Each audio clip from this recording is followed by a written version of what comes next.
오늘도 하나님의 은혜가 여러분 가운데 충만하기를 주의 이름으로 축복합니다. 이스라엘에게 있어서는 초시절과 또한 맥추절과 수장절이 굉장히 중요한 절기입니다. 초실절은 유월절, 무교절, 초실절 이렇게 해서 이 셋을 묶어서 무교절이라 하거나 유월절이라 하거나 초실절이라 하거나 그렇게 표현을 합니다. 왜냐하면 3일 동안에 이 세 개의 절기가 다 들어가 있기 때문입니다.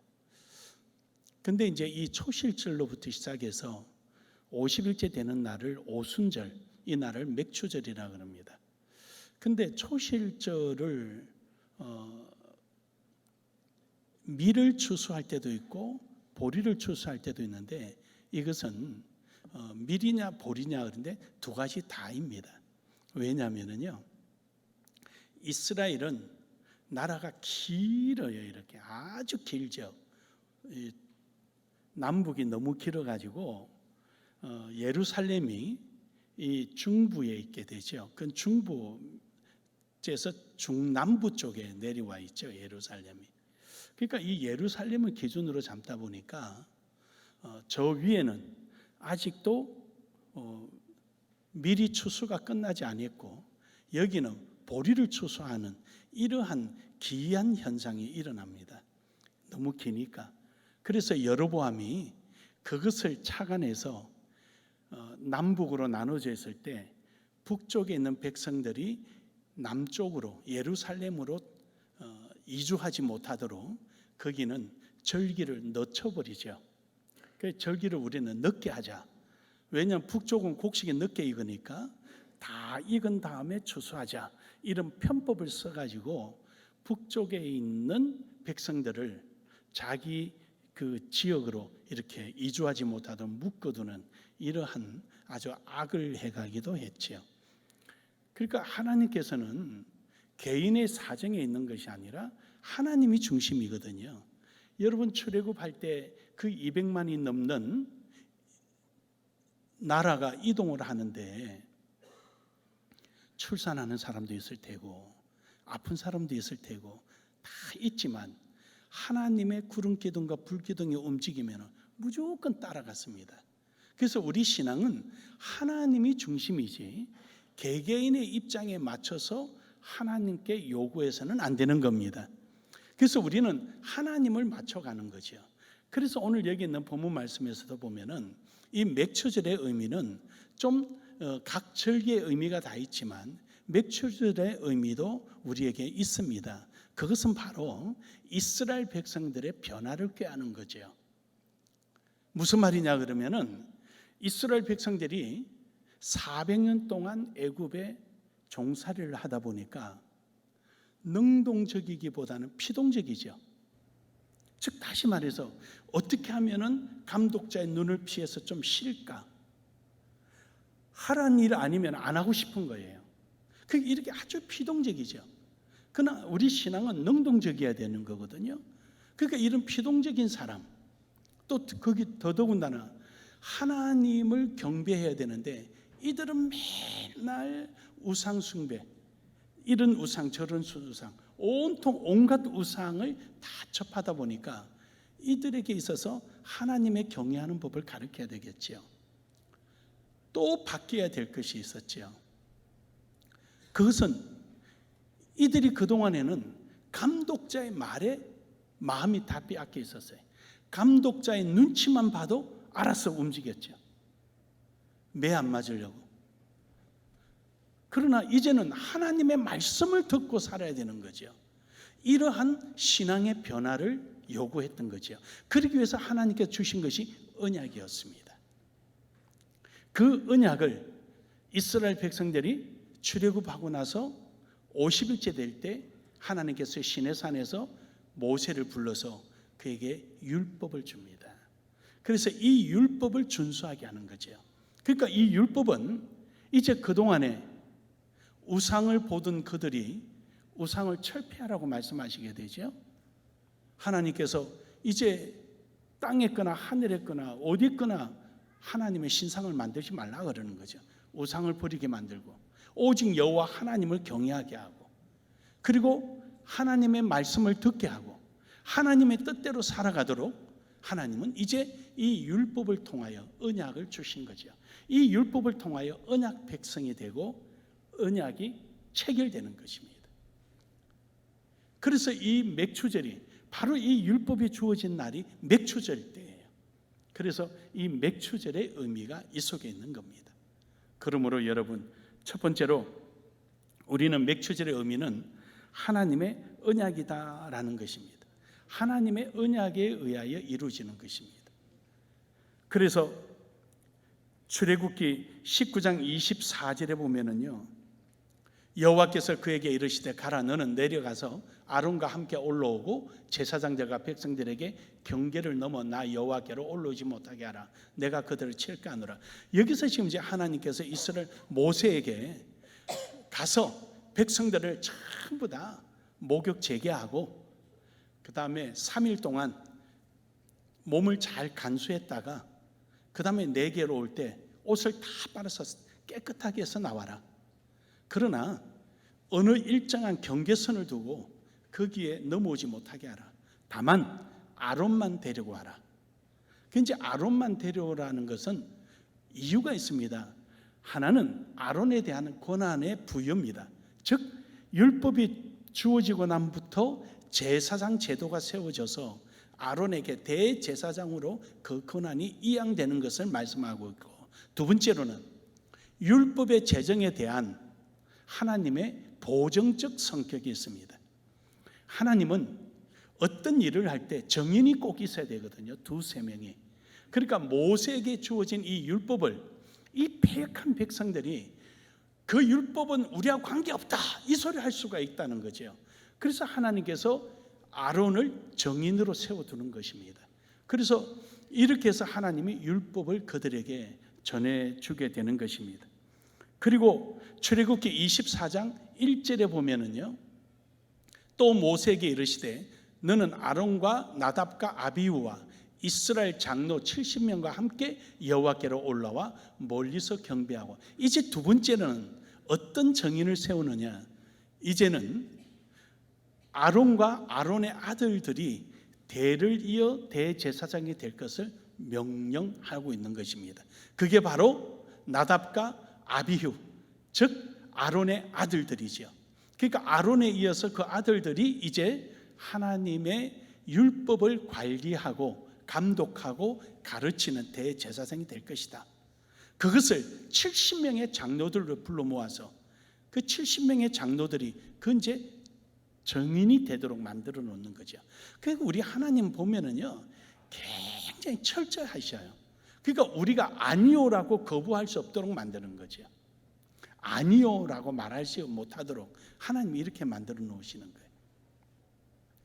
그리고는 24장 6절에서 8절에 보면은요, 이제 이것을 장로들에게 묻는 거예요. 너희가 이거 이렇게 지키겠느냐? 예, 하겠습니다. 그럼 백성을 다 불러 모아라. 이제 백성을 다 불러 모으고 모세는 가서 소를 잡아서 그 피를 가져와서 여러 양푼에 나누어져 가지고 반은 성막에다가 뿌리고 반은 백성들 앞에 들고 와서 묻는 거예요. 언약서를 가져다가 백성에게 낭독하여. 이 언약서가 뭐냐면 율법이거든요.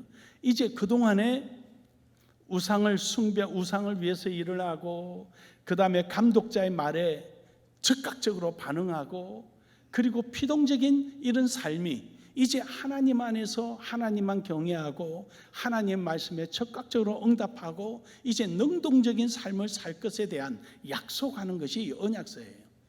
이게 바로 이제 우리가 말하는 율법이다 말이죠. 그래서 이 언약서를 백성에게 낭독해서 그들이 듣게 하는 거예요. 그들이 이르되 여호와의 모든 말씀을 우리가 준행하리다. 이제 모세에게 주어진 그 언약이 아론의 정의를 삼고 아론을 통하여 그 율법이 전수되게 만드시고 율법을 실행하는 구속력이 있는 거죠. 대제사장이 이제 그 율법을 하게 만들고 그 다음에 거기 있는 장로들을 불러가지고 이제 그걸 정리하고 이제는 마지막 백성들을 정리하는 거예요. 그래서 백성들을 불러서 물으니까 백성들이 예, 우리 그대로 하겠습니다 라고 전부 다 허락을 인정을 하는 거죠. 하니까 이것이 너희와 나의 언약의 증표다. 이 언약의 증표가 뭐냐? 피다. 그래서 반은 성막에 뿌려놓고 반을 이제 백성들을 향하여 뿌리는 거죠. 그러니까 백성들에게 묻어져 있는 그 피와 성막에 들어간 피와 성질이 같은 거야 되는 거죠.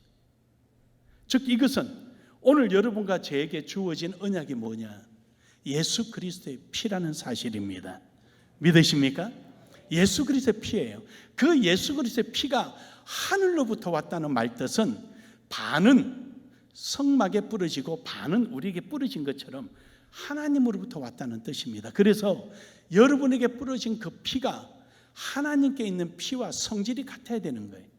그래서 예수 그리스도 외에는 어떤 다른 이름으로도 구원을 얻을 만한 이름이 없다. 믿으십니까? 예. 그래서 그 피 성질이 같아야 되는 거예요. 이처럼 우리에게 맥추절은 언약의 상징이기도 합니다. 두 번째로는 이 언약의 응답입니다. 이 언약의 응답인데 그 말은 무슨 말이냐? 지금 현재 이 출애굽 사건에서 일어났던 피, 그리고 율법, 그리고 거기에 있었던 아론과 여러 정인들, 이런 정인들을 이제는 각자가 정인이 되도록 하나님은 응답을 해 주시는 거예요. 간접적으로 이어지는 것이 아니라 직접적이다라는 사실이죠. 그래서 사도행전 2장 1절에서 4절에 보면은요, 오순절, 즉 전날이 맥추절이거든요. 맥추절이 이미 이름에 다 같이 그들이 모여서 하나님 앞에 기도하고 있을 때 하늘에서부터 강한 바람이 내려오면서 불이 혀같이 갈라지며 각자의 머리에 임하여 성령이 충만하게 되더라. 그리고 나서 그들은 방언을 하기 시작하고 새로운 언어를 하기 시작하는 변화의 역사가 일어나기 시작하죠. 그러니까 그때의 율법은 제사장을 통하고 장로를 통하고 그리고 백성들에게 확인을 받았다면 이제 오늘날의 신약은 예수 그리스도의 십자가 피가 우리에게 묻고 그 피가 예수 그리스도의 피라는 것을 우리에게 직접 성령이 임해서 가르쳐 주시는 것입니다. 그러므로 요한복음 15장 26절에 보면은 내가 아버지께로 너에게 보낼 보혜사 곧 아버지께로부터 나오시는 진리의 성령이 오실 때 그가 나를 정언하실 것이요. 할렐루야. 이제부터 여러분과 저에게 신의 산에 모여서 있는 것이 아니라 이제는 여러분이 개개인에게 성령이 임하시고 그 성령이 여러분에게 묻어져 있는 십자가의 보혈을 그리스도의 보혈이라고 정언해 주시는 것입니다. 이름으로써 여러분과 저는 나는 예수 믿는 사람이다, 나는 구원받았다, 나는 하나님의 자녀라라고 자신 있게 말할 수 있는 것입니다.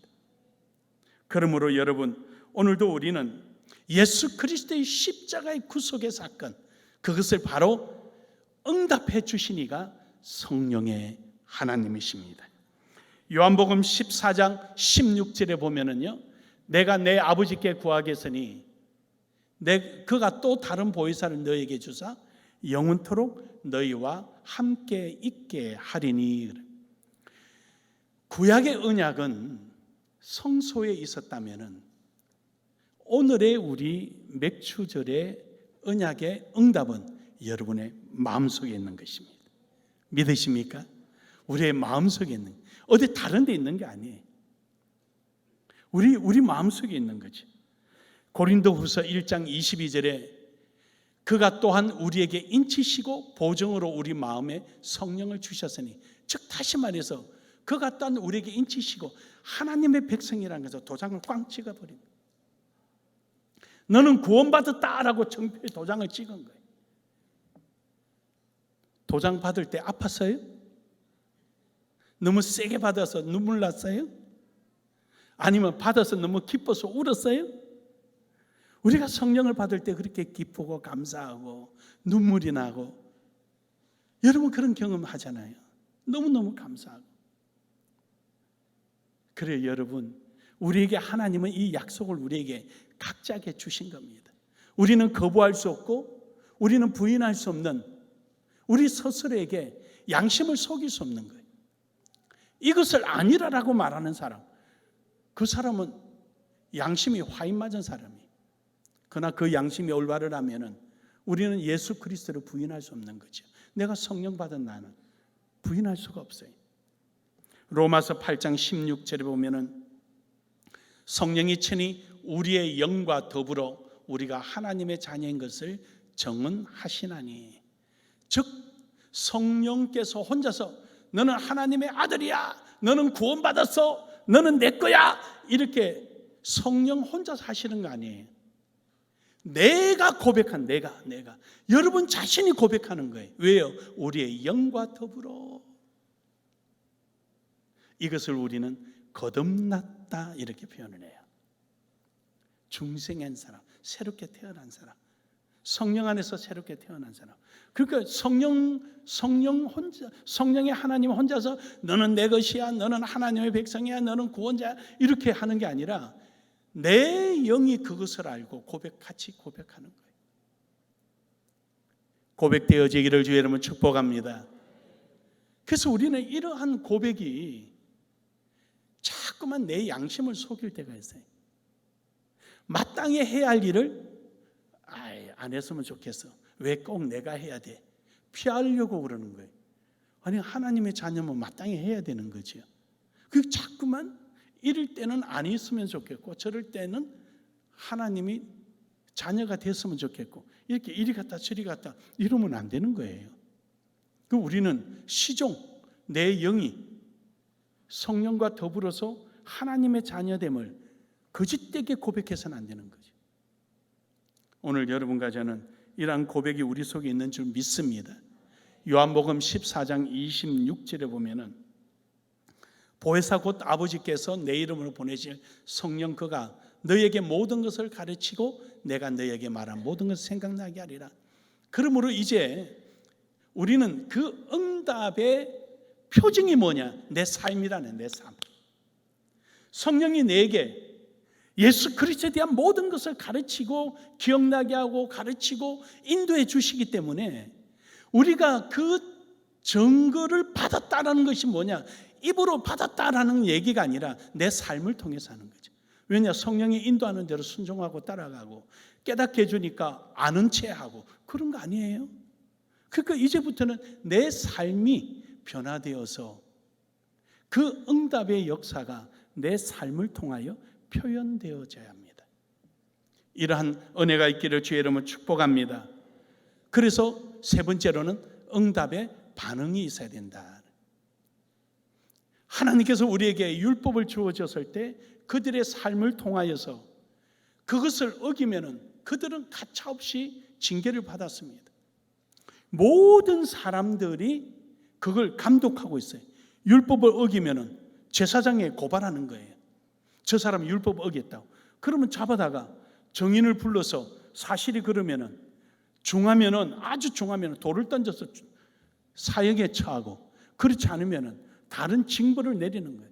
벌금도 내리고 또는 정결할 때까지 어디에 갇혀 있거나 이러한 법을 집행했던 거죠.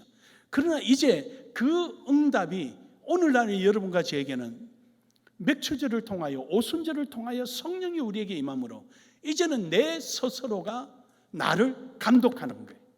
이것을 양심이라 그러는 거예요. 할렐루야. 이 양심이 화인맞으면 내가 감독을 못하는 거예요. 그래서 이제부터는 내 안에 계신 성령으로 말미암아 이제 내가 스스로 판단하고 깨닫고 그러는 거예요. 그래서 내가 이걸 제대로 하지 못하면 성령이 근심하시는 거예요.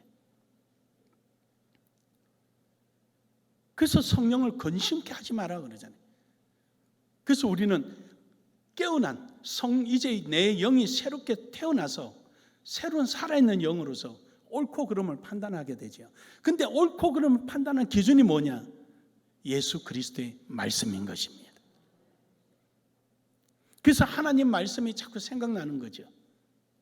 하나님 말씀을 생각나서 하나님 말씀에 따라서 내가 순종하고 하나님 말씀을 따라서 행하고 하나님 말씀을 실행하는 이러한 삶을 우리에게 하나님은 허락하신 것이죠.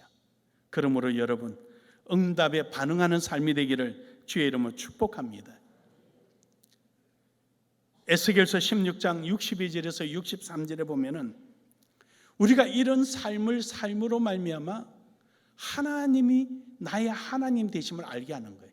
내가 내게 내 언약을 세워 내 여호와인 줄을 알게 하리니. 그렇습니다. 하나님의 말씀이 내 속에서 살아서 움직이고 그것을 내가 행동으로 옮김으로 말미암아 내 삶을 통하여 하나님을 고백하고 하나님을 나타내고 하나님을 전하는 일을 살아가는 거죠. 그리고 뿐만 아니라 많은 사람들이 내 모습을 보고 저 사람이 하나님의 사람이구나, 하나님의 역사하시구나, 이걸 알게 하신다라는 거죠. 그러니까 여러분과 제 삶은 하나님을 투영해내고 하나님의 살아계심을 표현해내고 살아가는 이런 삶이 우리 속에 있어야 합니다. 이것을 두고 우리는 빛이요 소금이라 그러는 거예요. 사도행전 2장 4절에 보면은 그들이 다 성령의 충만함을 받고 성령이 말하게 하심을 따라, 그 성령의 지도를 받는다. 성령이 말하게 하심을 따라. 그러니까 성령이 하시고 성령이 요구하시고 성령이 말하게 하고 성령이 인도하시고 성령이 이끄는 대로 우리는 그 안에서 순종하는 것이죠. 이것을 우리는 성령 충만이라고 말합니다. 고린도전서 6장 19절에 보면은 그래서 성령이 항상 우리 안에서 우리를 주관하게 되죠. 그래서 우리를 성령의 전이다. 성령의 전이다. 성령이 기거하는 몸이다. 성전이다라는 거예요. 그러니까 성령은 이 안에서 늘 계셔서 딴 데 가시는 게 아니라 나를 늘 지도하시고 이끄시고 인도하시고 나를 방향을 잡고 늘 그렇게 하는 거예요. 그래서 이 성령의 사람은, 성령의 지배를 받고 있는 사람은 생활이 다르죠. 에베소서 4장 3절에 보면은 이 성령의 줄로 하나가 되게 하는 거예요. 평안에 매는 줄로 성령이 하나 되게 하신 것을 힘써 지켜라. 우리는 하나다, 하나. 우리는 지체는 다르지만 한 몸이에요. 머리털 하나를 뽑아도 몸 전체가 짜릿하잖아요. 발가락 끝에 가시 하나 들어가도 온 몸이 불편하잖아요. 우리는 이런 관계예요. 그래서 우리는 성도들 간에 덮어주고 감싸주고 안아주고 이해해주고 이러는 거죠. 그래서 교회라는 곳은 항상 그리스도의 지체인데 그 지체가 정상적으로 움직이나 안 움직이나는 바로 움직이는 보면 돼요. 머리가 아프면은 약 먹어야 되는 줄 알면서 머리 아프면 손이 머리를 가는, 뭐 하는 거예요? 위로를 주는 거예요. 위로를. 배 아프면 손이 가는 거예요. 이 간다고 됩니까? 약 먹어야지. 근데 손이 가는 거예요. 위로를 주는, 위로를. 괜히 이러면 위로가 돼요. 제가 요번에 허리 좀 아파 보니까 손만 갖다 대도 괜찮은 것 같아요. 기분이. 여러분 안 그래요? 이게 교회예요. 누가 어려움이 있으면 위로해주고 감싸주고 끌어안아주고 그저 파헤치고 이런 거 하지 마세요. 이런 거. 그건 위로하는 게 아니에요. 그건 한 지체가 아니에요. 왜 그랬을까? 어디 아파요?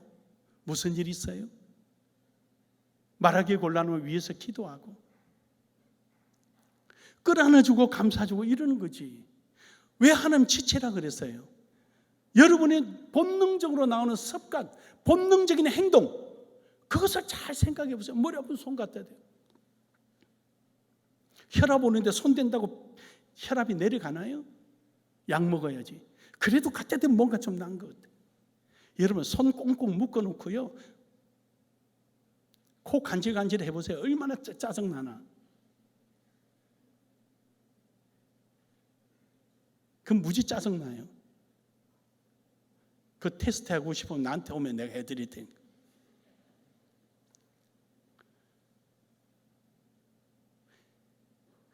위로하는 거예요. 그거 다 만들어내고 뜯어내고 그렇게 하는 게 아니에요. 언제든지 우리는 서로가 하나가 되고 위로가 되는 거예요. 어떤 분이요, 그분이 보기에는 제가 엄청 호화스럽게 보이는가 봐요. 원래 호화스럽죠. 조선천지 돈이 다 말라도 내 호주머니에 돈 안 마르니까 내가 한 달을 굶었다고 할 사람 한 명도 없어요. 그래서 제가 이제 그런 말을 했어요. 목사님, 이런 경험 해보셨습니까? 차비를 한 푼 아끼려고 걸어 다녀 보셨습니까?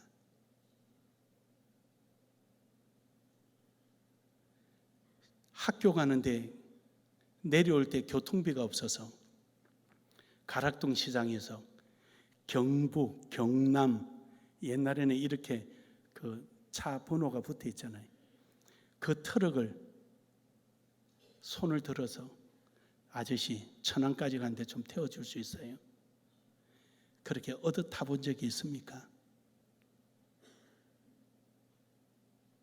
한밤중에 한겨울에 고속도로 지나가는 밑에 이만한 조그마한 굴을 지나다가 얼음 잘못 밟아서 발이 푹 빠져서 걸을 때마다 물이 철버덕 소리가 그 좁은 터널 그 공간 안에서 철버덕 그 소리를 들을 때 그 서러움을 한번 느껴보셨습니까?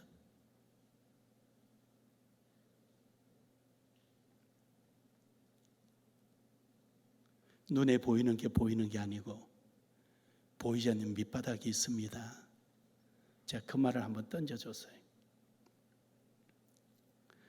여러분, 사람이 보는 것이 다가 아니라 그 보는 것 이면에 하나님의 무한한 역사와 계획이 있었다는 것을 알아야 합니다.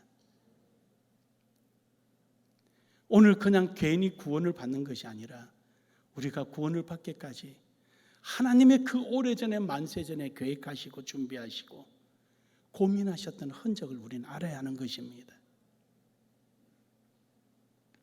사랑하는 여러분, 오늘도 여러분과 제 삶 속에 하나님의 크신 은혜와 선하심으로 하나됨을 힘써 지키며 나아가는 은혜가 있기를 주의 이름으로 축복합니다. 데살로니가전서 1장 5절에 우리에게 공통적으로 주어지는 게 있습니다. 그 하나님의 응답에 반응하는 공통적인 것, 그는 복음 전파입니다. 이는 우리 복음이 너희에게 말로만 이런 것이 아니라 또한 능력과 성령과 큰 확신으로 된 것입니다. 우리가 너희 가운데 너희를 위하여 어떤 사람이 된 것은 너희가 아는 바와 같으니라.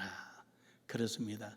복음이 말로만 이런 것이 아니고 우리에게 체험화되었다.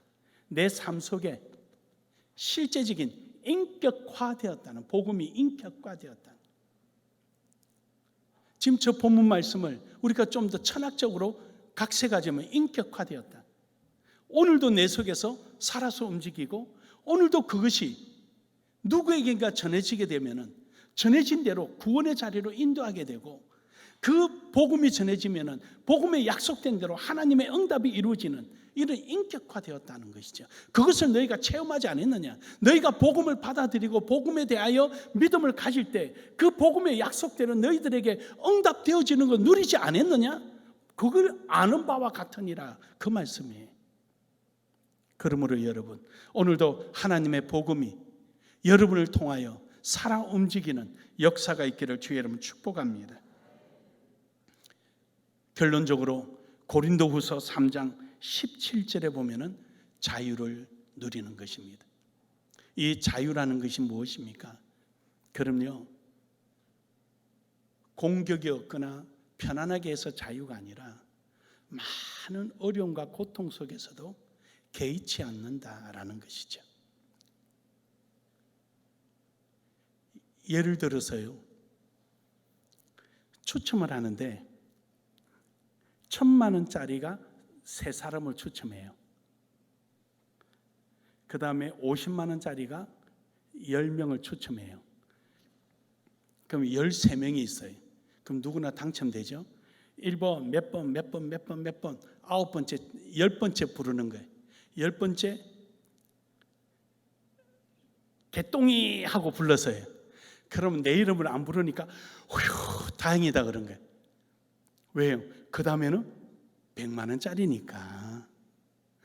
마지막에 50만 원짜리 이름 안 부르면, 휴, 다행이다 그런 거예요. 왜요? 이름 부르면 50만 원짜리, 안 부르면 100만 원짜리니까.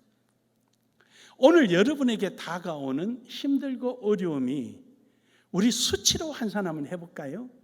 그것을 100만 원짜리라고 칩시다. 아니면 1000만 원짜리, 아니 1억이라고 칩시다.